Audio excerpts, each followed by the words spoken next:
Our first speaker this evening will be Sam Andrews, who is doing her icebreaker tonight. And she's going to be telling us all about Sam. Timer, she will need 4 to 6 minutes. Please help me welcome Sam Andrews. Sam? Thank you, Madam Toastmaster, and welcome to my fellow Toastmasters. My life journey has taken me to the far corners of the country. I was born in Alaska, raised in Florida. My college years I spent in South Carolina and Kentucky. I had a slight lapse in judgment and I moved to Massachusetts for one winter before returning to South Carolina, where I met my husband within that first year. Out of the first 11 years of our marriage, 10 of those were spent in Hawaii before I made the final leg of my 6,000-mile journey to settle in Springfield, Tennessee, where I stand before you today. So it is with great anticipation and excitement that I get to introduce myself to you for my very first Toastmaster presentation. My name is Samantha Andrews. For most, I go by Sam. Sam came about as an intimidating alter ego of my 9-year-old Little League baseball team, and it just kind of stuck. I played sports year-round as a kid, and I was good at sports, but I wasn't blessed with that natural talent. And quite honestly, I'm so thankful for that little oversight.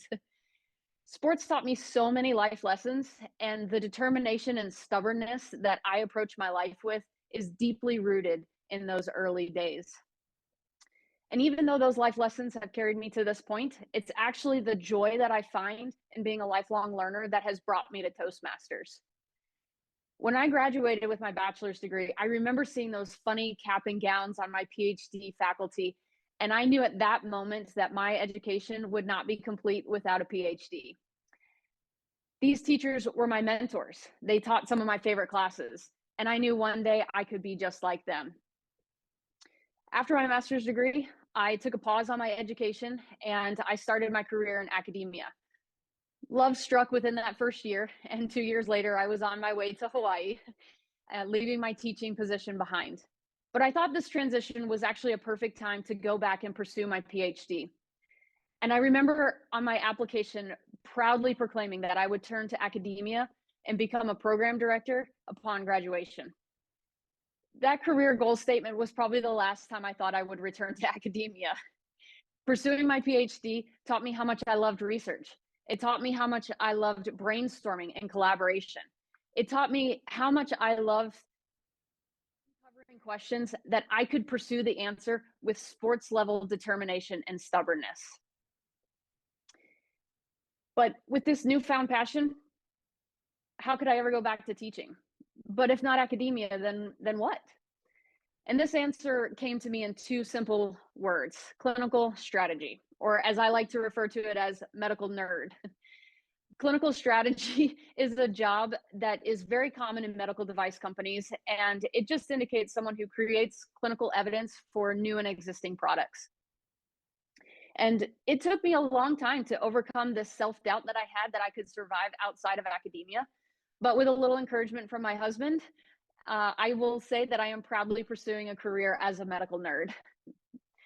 And shortly after taking that position, I was given the opportunity to present my first strategy on a product set to be released.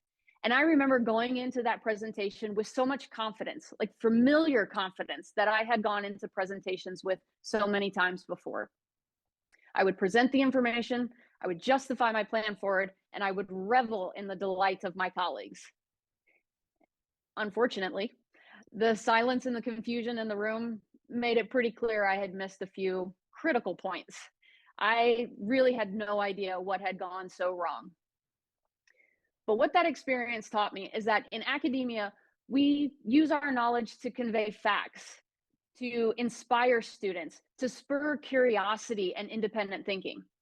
In industry, you use your knowledge and creativity to justify your hypothesis and create confidence in your plan forward.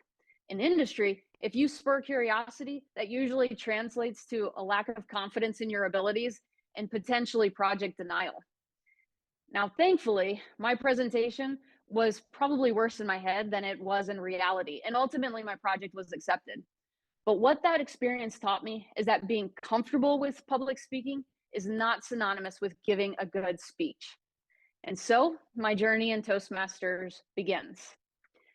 My immediate goals are to start with the very basics, learn how to create a speech, practice that speech, and then give a good speech. And ultimately, my goal is to give one thrilling presentation on the TED Talk stage one day. In all seriousness, there is no end goal for my Toastmaster journey. I have learned so much in this lesson, and I am so excited for the knowledge that I will gain in this process. I just hope that I can inspire each of you along that journey. Thank you, Madam Toastmaster.